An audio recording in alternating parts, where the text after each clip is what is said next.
Okay, one of the most important aspects of calculus was originally finding the slope of a tangent line or a slope of a curve.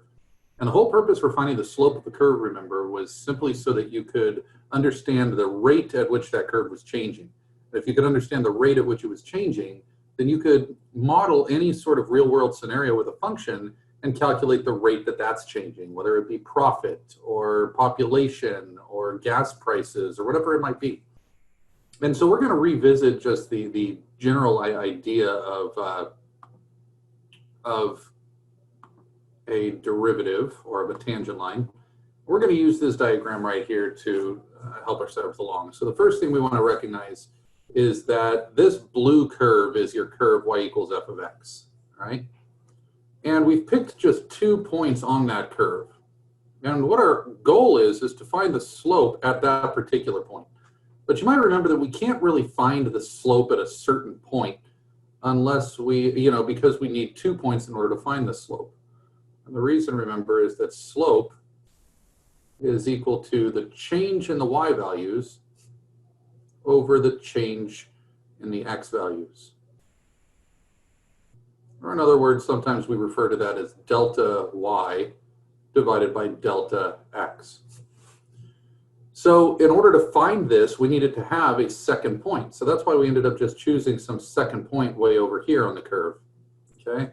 And we chose that point. So the first point was just at x0, which had an output of f of x0, while the second point was chosen something called h units away. So I just added h to x0, and therefore this horizontal is considered h. All right, well, notice that that must be the denominator in my slope formula. My denominator is h. That's the change in x. But now for the change in y. Now we want to take a look here and recognize that the change in y values is from f of x0 until I get to f of x0 plus h, or x naught plus h. And so the change in those x values is nothing more than just f of x0 plus h minus f of x0. So this was the original difference quotient that we got, which was f of x0 plus h minus f of x0. That was our change in the y coordinates. And so remember, what this represented was the slope of the secant line between those 2 points. But we're not interested in the slope of the secant line. What we're interested in is the slope of the tangent line, which is this pink line right here. Okay, this line. We're wanting that slope. So what we do is we just say, well, that point that we picked way up here is way too far, so let's pick it to be closer. And if that was the case, then notice that that would make h smaller. But that's still pretty close, or too far away, so let's pick one closer, which would make that h value smaller. So what we were doing in order to find the slope of the tangent line to this curve was simply finding the limit as that h value approached 0. So the slope of the tangent line was simply the limit as h approaches 0 of f of x0 plus h minus f of x0 over h. And this was the purpose of learning a limit back at the beginning of calculus, okay? Well, that's still not quite enough because we ended up giving some different notations for this. So the slope of the tangent line had a few different notations. Okay. One of the notations was called, well, f prime of x. We're going to see, though, that in calculus notation and multivariable calculus, we're no longer going to use f prime. We're not going to use prime notation, which is why we want to remember the Leibniz notation, which is referred to as dy dx. Look at what that, how that is similar to what we called the slope up here, delta y over delta x. When you're finding the slope between 2 individual points, we use the symbol delta. but we're no longer using the symbol delta when we're talking about a slope at a specific point. We're using the notation d because we refer to that as the derivative of the function, all right? So that's generally what we look at for this notation. Well, now we're going to visit how we can actually find the slope of a surface in 3 dimensions. So remember, this is just a single variable function, right? You plug in a single variable of x and you get a single output of y. But in multivariable calculus, you plug in an x and a y value, which is a point in the xy plane, and you get an output that is a z value. And that gives us a surface in space. So we're going to look at a couple of pictures from your from another textbook here. And we're going to now try to understand what's going on here, okay? So what we're going to do at this point is recognize that this surface, this kind of gray surface right here, picture that, okay? That little gray surface right there is the function z equals f of xy, okay? And so now what we're going to do is we're going to recognize that we want to find the slope of that curve at some particular point. I'd like to have you picture yourself standing on a hill, maybe up in the mountains, you're taking a hike. And now you stop at some particular location on that hill.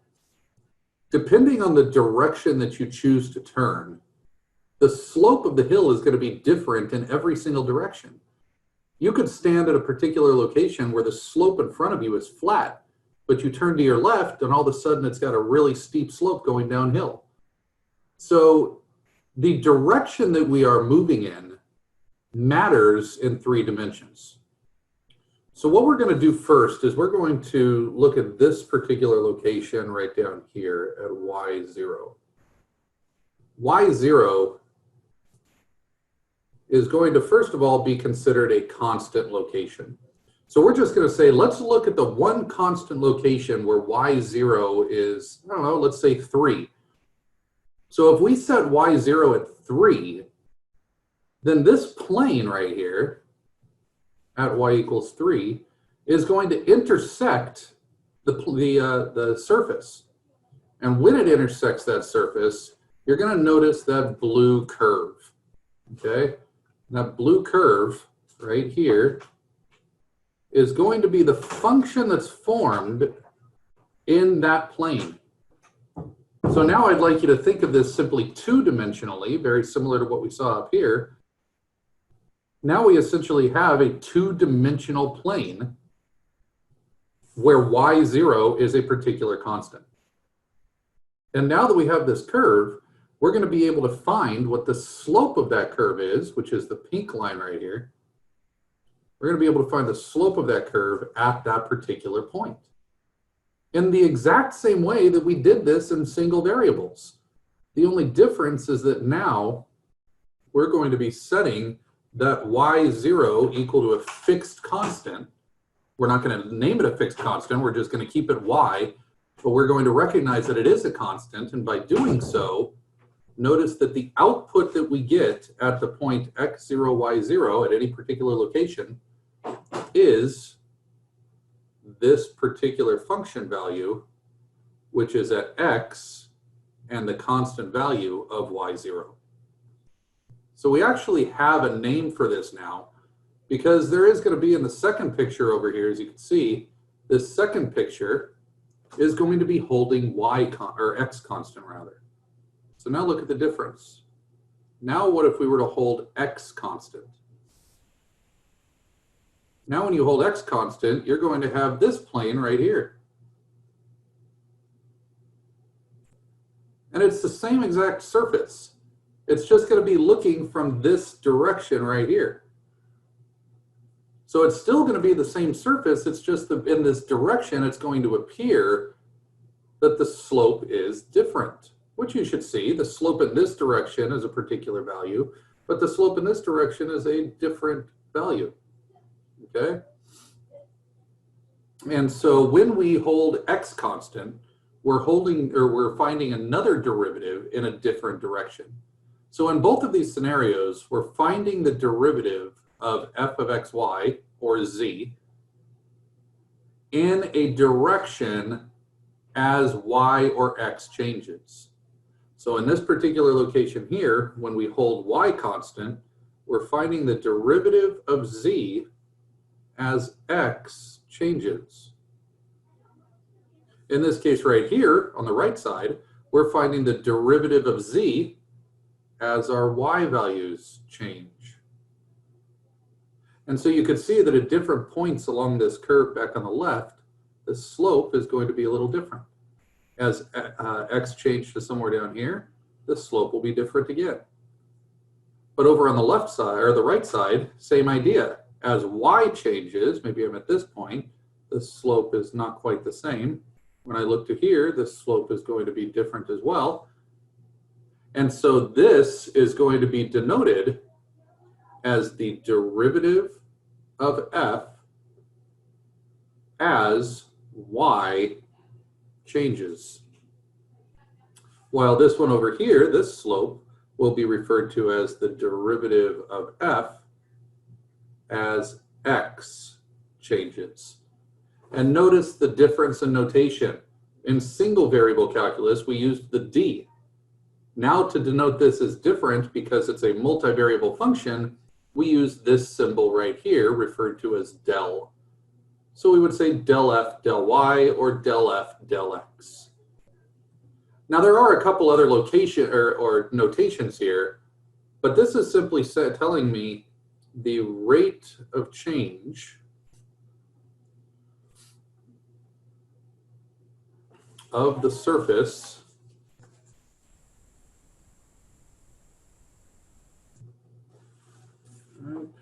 in the direction of x, or as x changes, okay?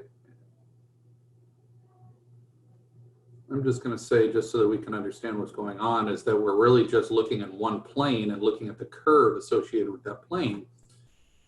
We're going to say in the direction of x. Now, the most important part of this is that y is held constant. So when we're trying to find the derivative with respect to x, all of the y's are treated as constants in that function. While over here, obviously, it's the same idea. Del f del y is the rate of change of the surface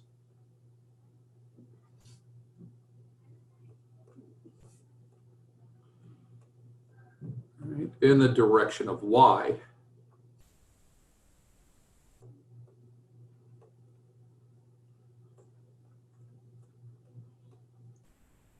But likewise, in this particular situation, if we're finding the derivative with respect to y, then that implies that y is the variable and therefore x is constant.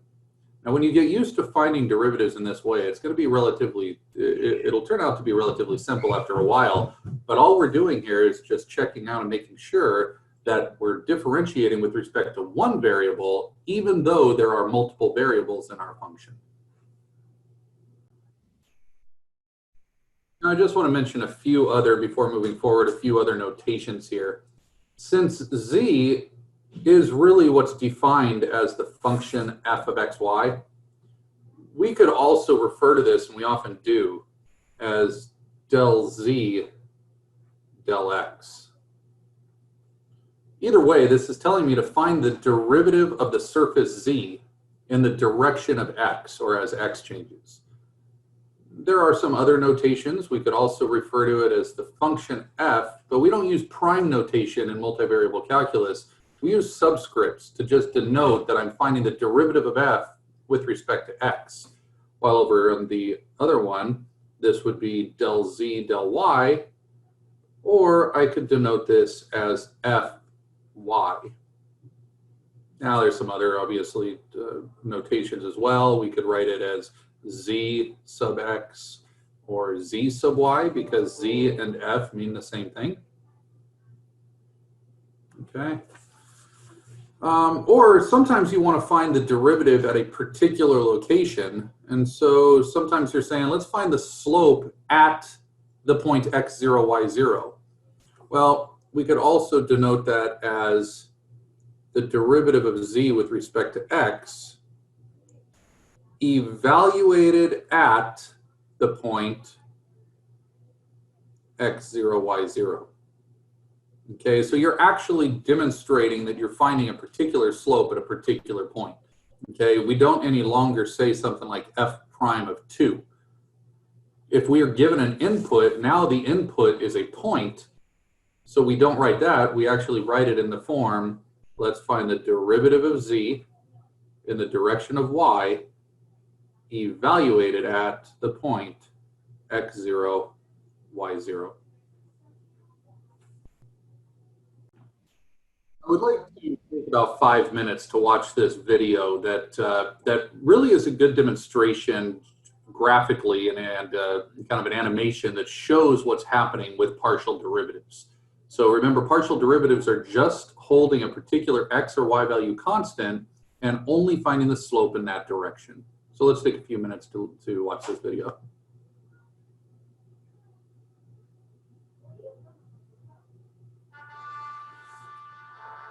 Suppose we have a function of two variables. We have the variable x.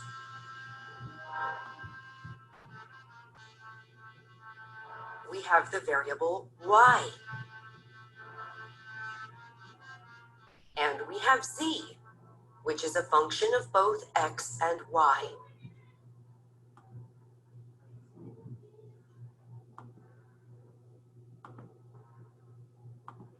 Suppose that we pick one value for x, and we keep x at this one value as we change the value for y. Each time we change y by a small amount, z also changes by a small amount. At each point, the change in z divided by the change in y is given by the slope of this line.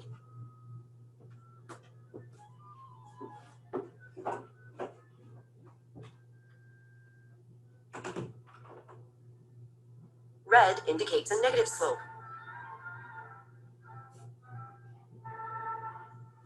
Let's now pick a different value for x, and keep x at this new value. Again, at each point, the change in z divided by the change in y is given by the slope of this line. The change in z divided by the change in y is what we refer to as the partial derivative of z with respect to y. Every point on the graph has a value for the partial derivative of z with respect to y. Here, green indicates a positive value, and red indicates a negative value. Every point on the graph also has a value for the partial derivative of z with respect to x.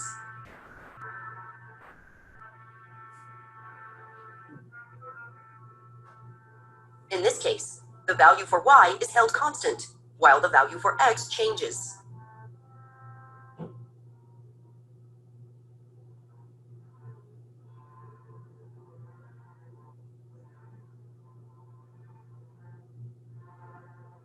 Suppose we represent the slope of this line with an... Hopefully now the significance of the difference between del z del x and del z del y, and the fact that we're still only finding slopes of curves, not slopes of the surface itself, because we're only finding the slope in a particular direction. Now you can see that this pink line right up here, okay, is the tangent line, which we refer to as fx, or fx, or oftentimes we write del z del x, because we're holding y0 constant. And now you take a look at the next one over here, and we see that this tangent line right over here is going to be holding x constant, which is why this tangent line is referred to as fy, or del z del y. Now we could also find slopes in other directions other than this as well, and we'll see that eventually. But if you just take a look at the two lines that intersect at point x0, y0, x0, y0, z0 rather, you can see that now when you've got two lines, they intersect in a plane. And so what we have just seen is that eventually we're going to be able to come up with an equation for the tangent plane to a surface that's only touching at this one point right here. And the only way we're going to be able to recognize that or find that is by looking at the partial derivatives individually. Take a look at our first example. So let's assume that z in this equation is going to be some function of x and y. So always picture that as a surface. We're going to find the derivative of z with respect to x, or in the x direction, and the derivative of z in the y direction for this equation. Now keep in mind that this is an implicit formula for z. It doesn't explicitly say z equals something in terms of x's and y's. So we have to understand that z is in fact a function.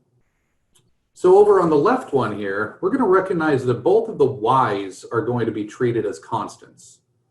While on the right side, we're going to hold the x's as constants. And when we hold the y's constant, that implies that we're finding del z del x.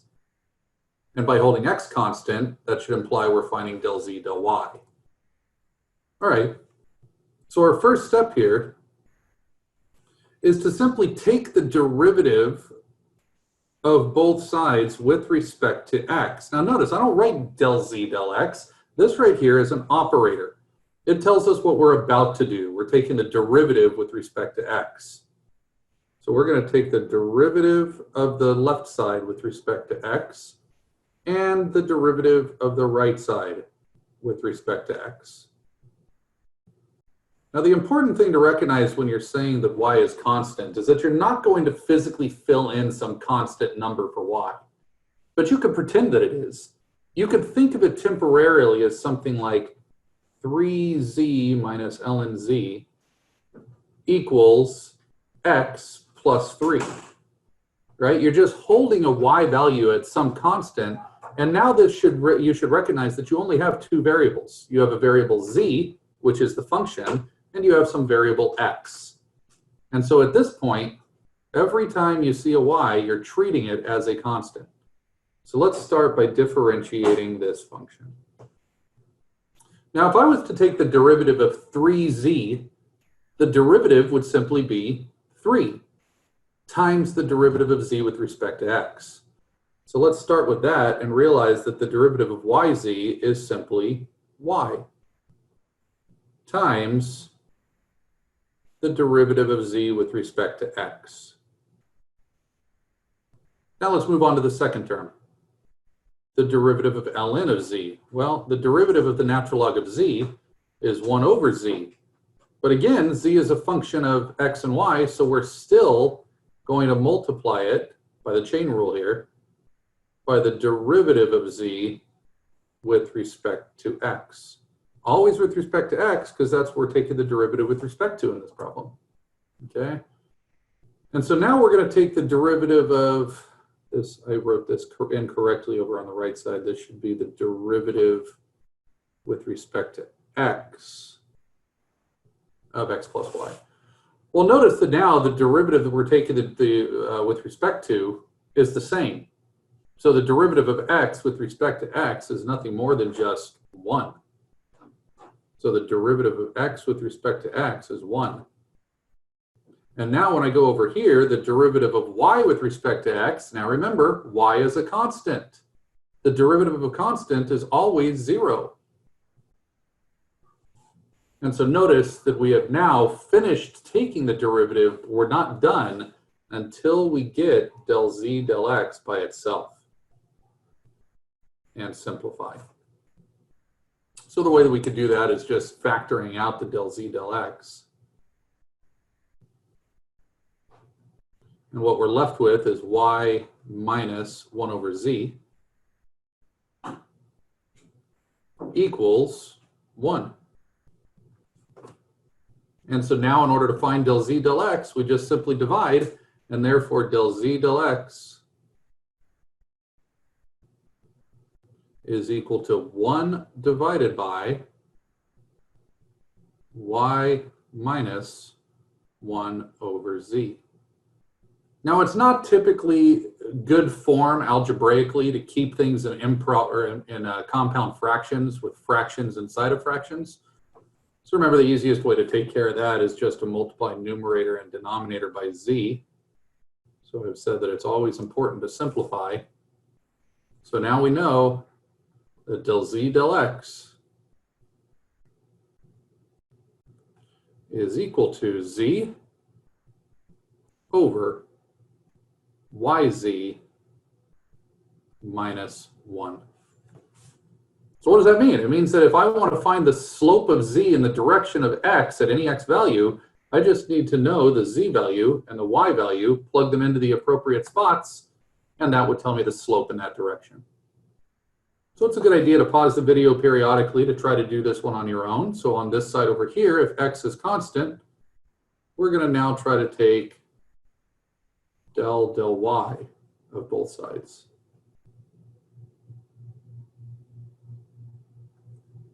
Okay. Del y. Okay, well now notice that x is the only constant. X is the constant. So that's going to have a derivative of 0 automatically. But when you take a look over on the left side here, notice yz is a product of two functions. Because y is still a variable in this problem, z is still a function. So if I'm going to take the derivative of yz with respect to y, I'm going to need to use the product rule.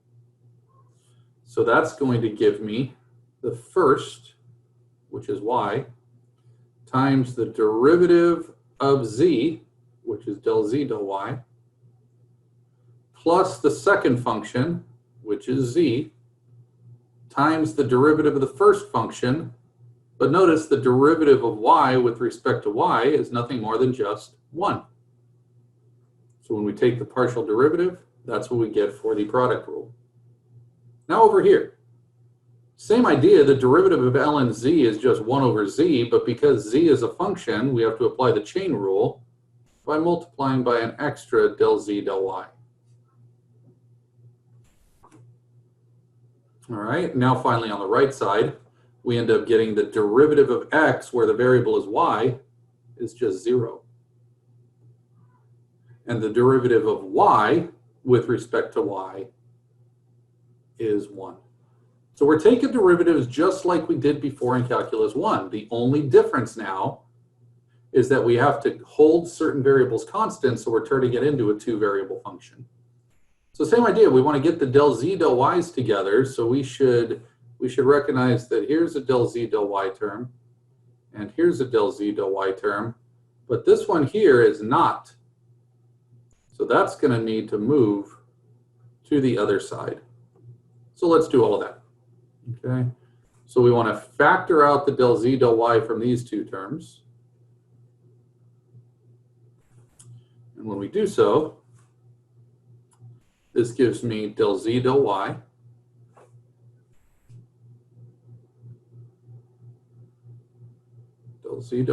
times y minus 1 over z is equal to, well, now we have 1 on the right side. 0 plus 1 is just 1. And when we subtract z onto the other side, we're left with 1 minus z.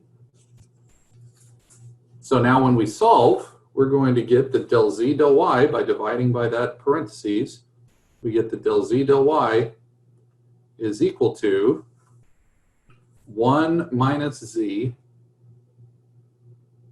over y minus 1 over z. But again, it's not good form algebraically to keep complex fractions. So we're going to multiply top and bottom by z to cancel out the complex fraction. And we're going to finish with,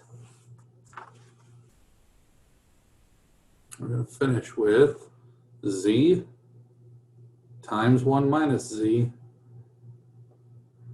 divided by yz minus 1.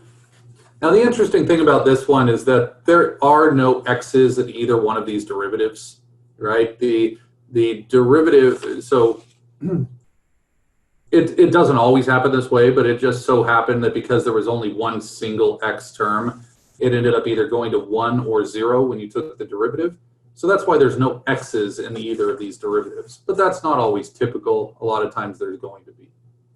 So let's just keep in mind that when x is, when I'm taking the derivative of a variable that doesn't match the variable we're taking the derivative with respect to, then notice that that is when we're going to have to apply implicit differentiation.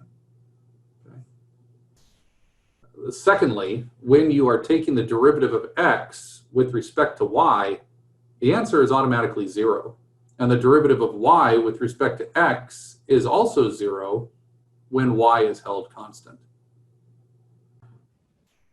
Take another example where it can help to kind of visualize a bit more what's actually going on. So if I were to take a paraboloid, let's call it z equals x squared plus y squared, and I intersect that with a plane of x equals 1, then that plane will slice through that paraboloid, creating a parabola. Okay? And notice that most importantly, that must imply that x is held constant. So in this particular problem, x is constant. And it's asking us to find the slope of the tangent to this parabola at the point 1, 2, 5. Notice that's your x, your y, and your z. Well, notice the 1, 2, 5 is in fact obviously on the parabola, because if I plug in 1 here and 2 here, I get an answer of 5. So obviously that's why this point right here is going to be the location where I'm trying to find the slope. But I'm trying to find the slope in the y direction, which is why essentially this problem just boils down to finding the partial derivative of z with respect to y evaluated at the point down below it, which is this point in the xy plane, which is the point 1, 2. 5 just happens to be the output that we get when we end up evaluating it at the point 1, 2. All right. Well, let's go ahead and write out our plane, or our paraboloid rather. So we've got z equals x squared plus y squared. And since we're trying to find the derivative with respect to y, we're going to take del y of both sides. Now this one's actually a bit easier than the last problem that we looked at, because this is an explicit formula for z as a function of x and y. So this derivative on the left side is nothing more than just del z del y equals. And now I'm about to have my answer. So if I have del z del y, now I've got to realize x is a constant. The derivative of any constant with respect to y is just 0. So notice that that's going to simply be 0 plus the derivative of y squared with respect to y is simply 2y, which obviously is just 2y. So the derivative of z with respect to y is just 2y, but that makes sense because if you go back up here, and this right here is just any constant, then notice that the derivative of z of 1 plus y squared, or 3 plus y squared, or 5 plus y squared is just 2y. And therefore, if I want to find the derivative of z with respect to y, evaluated at the location 1, 2, then notice that I'm just evaluating by plugging in 2 to the y coordinate, which gives me a slope of 4. And there's our solution. Now we can also find derivatives of multivariable functions with more than even 2 independent variables. So let's just say that you have this new function f that's a function of 3 variables, x, y, and z, or 5 variables, w, v, x, y, and z. You could take the derivative with respect to any particular one of those variables by holding every other variable constant. So if I'm trying to find the derivative of f with respect to z, then that means that I'm counting z as the variable. which implies that the x and the y are treated as constants. And so if I want to find the derivative with respect to z, I'm just going to take the derivative of the left side with respect to z, f of x, y, z. And on the right side, I'm going to take the derivative of that with respect to z as well.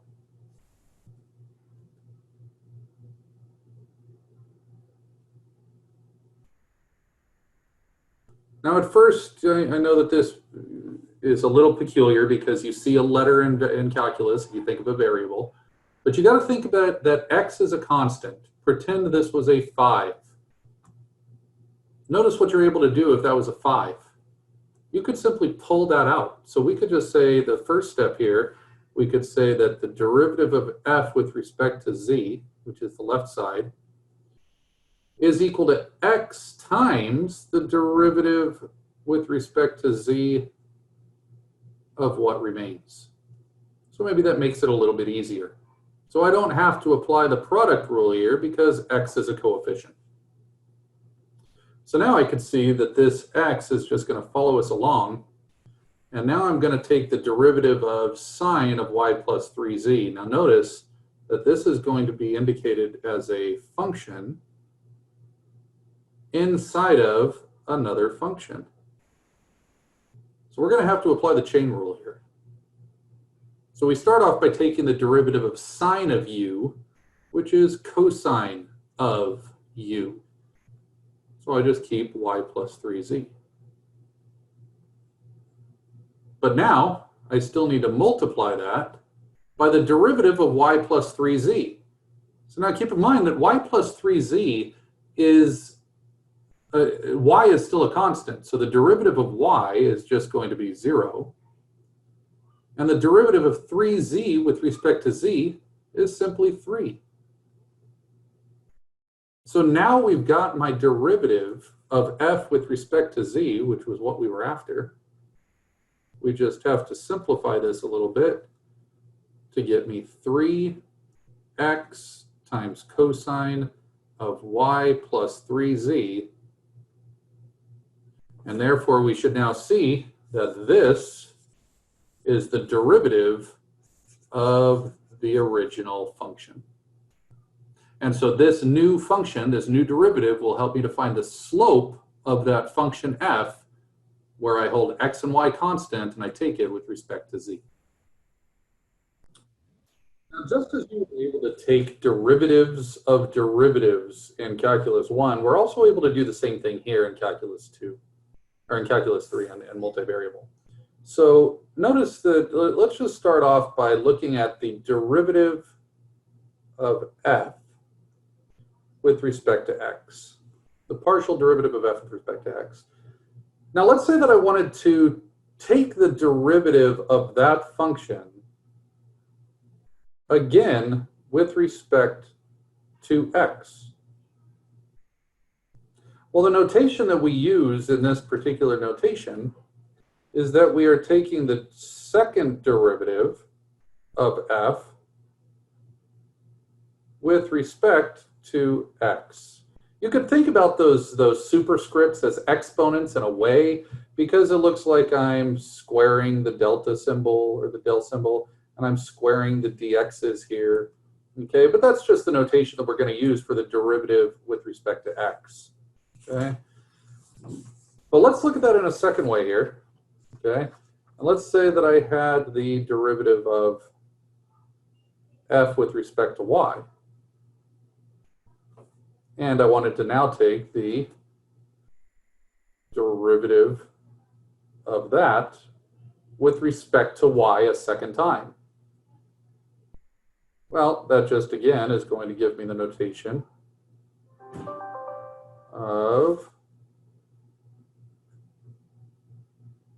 del y squared.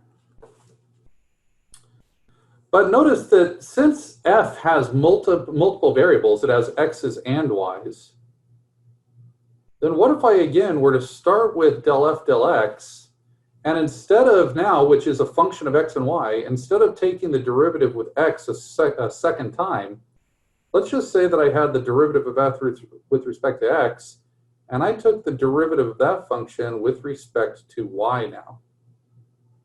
Well, if I was to take that derivative, then notice that I write del squared f over, and now I'm going to write it in this particular order, del y, del x. I can't actually just write it as a superscript of 2 anymore because those are not the same quantities. And likewise, if I were to take the derivative of f with respect to y to get some new function of x and y, and now I take that again with respect to x, notice that this is going to yield the second partial derivative with respect to f of f with respect to y, then x. So notice that it's kind of interesting that we are writing this. We actually have another notation for this.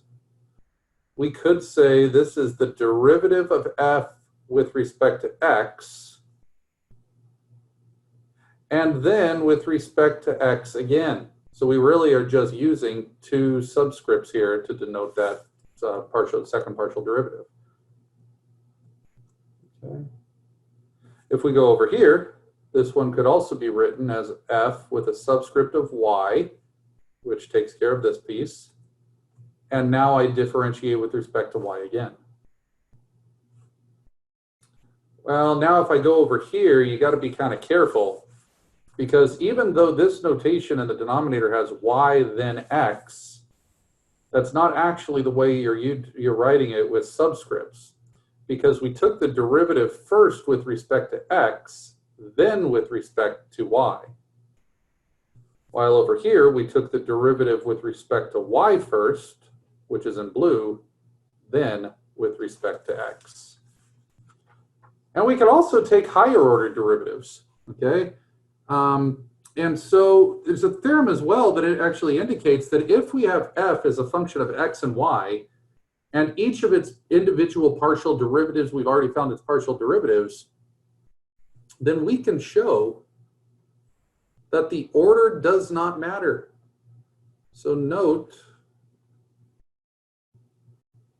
that f sub xy should always be equal to f sub y then x. So if I differentiate my original function with respect to x first, and then I differentiate that function with respect to y, that would be the same exact function as if I differentiate with respect to y first, and then differentiate that next function with respect to x. So more importantly, let's just say that I had some other multivariable function, and I decided to start by taking the derivative of that function with respect to x. Then whatever I get there, I take the next derivative with respect to y. Then I take the next derivative with respect to z. Then I finally take the derivative of that with respect to x. It turns out that that's also the same thing as taking the derivative with respect to y first. Then I could take the derivative of that with respect to x, then take it with respect to x again, and then finally with respect to z. So as long as I'm taking the derivative with respect to the indicated variables by the end of the problem, I could rearrange it to make my derivative easier to compute. So if you notice that instead of differentiating with respect to x first, it would be easier to differentiate with respect to y first, then you have the ability to do that with higher order derivatives. I'd like to just demonstrate this idea with an actual function here. So let's look at this function of x, y, and z. It's got these three terms, all with x's and y's and z's, and the first thing it asks me to find is this fourth order differential equation. I'm sorry, fourth order derivative, partial derivative. And so this is telling me to find the derivative with respect to y first. Then whatever I get there, find the derivative with respect to x. Then whatever I get there, find the derivative with respect to y. Then whatever I get there, finally find the derivative with respect to z. So we're finally we're going to start off by just finding fy. Okay. Now fy is just going to be the derivative of this function with respect to y, which means that x and z are held constant. Okay, so the variable is considered y, so the derivative of 1 is 0. Over here, 2x and z are the constants, so that's going to give me a derivative of negative 4x z y. And finally over here, y is the variable, x squared is a coefficient, so that's going to leave us with plus x squared. So now I need to move to my next derivative. So we want to find f of y, then x. Okay, so that means that we're now going to be taking the derivative of this function with respect to x. So we could see that x will be the variable in this case. And everything else is held constant. So the derivative of the first function is going to be negative 4zy, because x is the only constant, it's a linear term, or it's the only variable. And finally, x squared has a derivative of 2x. Great. Well, now we need to find the derivative with respect to the third variable. So we need to find the derivative of that new function with respect to y. So again, y is the next variable. So if y is the variable, then the derivative of the first term is just going to be negative 4z. But again, over here, x is a constant, so the derivative of that is just 0. And the last step here is to find the final derivative, which means after taking the first derivatives of y, then x, then y, we take the last derivative with respect to z, and z is the only variable, so that must mean that the answer is negative 4. So now we want to go ahead and find the derivatives of the next ones here. Let's go ahead and find this in a different order. Now, since I took 2 derivatives with respect to y and 1 derivative of x and z separately, then I should be able to get the same exact answer over here. So let's do this again. Only in this case, we're now going to find the derivative with respect to x first. So that means that x is the variable. Everything else is held constant. So if that's the case, then that means that the first derivative is negative 2y squared z. And on the right side, if x is the variable, I'm left with plus. I differentiate x squared to get 2x and bring the constant down. All right, well now I need to take the derivative with respect to y.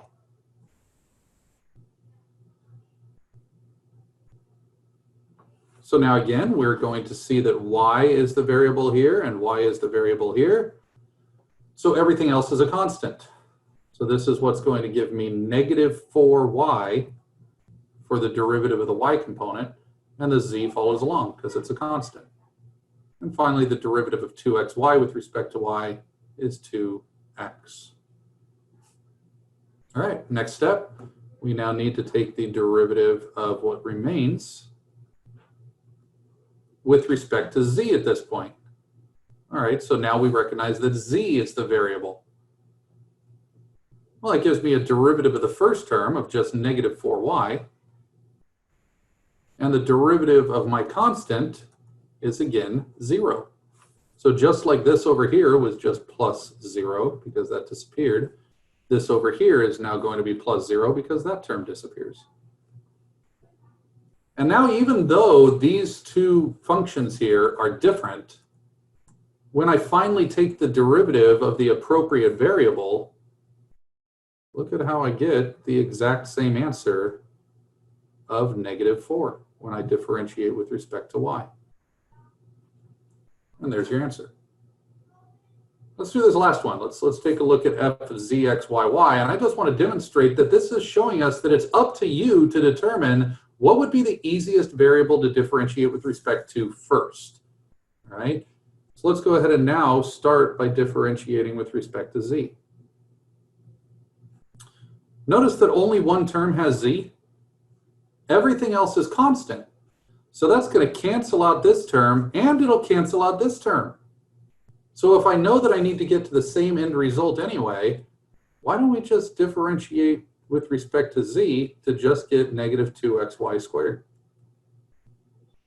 So now let's take a look at the next one and say, well, that would be pretty easy to differentiate next with respect to x, because that would cancel out the x term. Since x is the variable, the derivative is negative 2y squared. And now that I've already got just a single variable of y, I can now differentiate with respect to those two variables in a row. So differentiate this with respect to y to get negative 4y. And finally, differentiating with respect to y a second time is sure enough going to get me right back to the same exact answer of negative 4.